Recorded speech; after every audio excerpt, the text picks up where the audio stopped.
Today, we will discuss meningitis. Let's see what it is.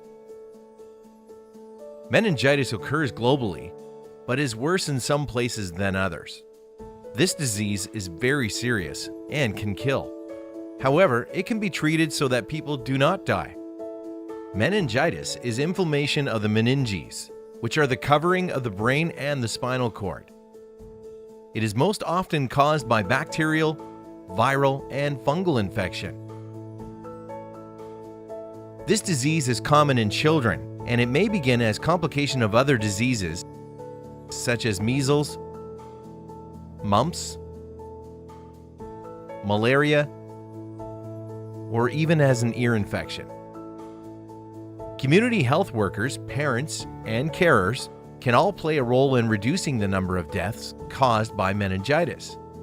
It is important to look for any of the following signs, particularly in infants and children, but remember that meningitis can also affect adults.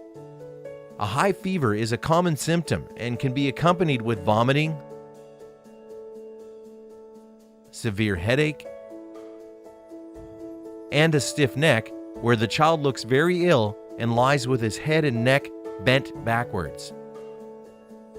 In babies less than 1 year old, the soft spot on the top of the head, known as the fontanelle, may appear swollen, known as bulging fontanelle.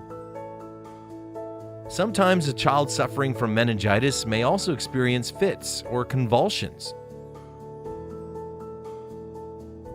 At the late stage of meningitis, a rash may be visible on the child's skin. If you have a glass available, it is possible to do the tumbler test.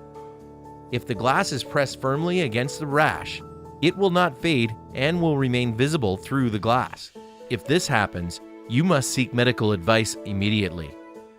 But remember, you must also be aware that a rash does not always appear in a sick child or adult.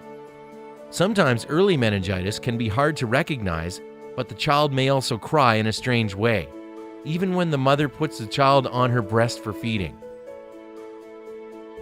The child may be unusually sleepy and unresponsive. Often the children get worse and only become quiet when they lose consciousness. In other children and adults, you may notice that they dislike bright lights. Not all of these symptoms will appear. Even if just one symptom appears, you should take the situation very seriously and act as soon as possible. Remember, meningitis can kill. Treat appearance of any symptom very seriously and seek medical assistance immediately.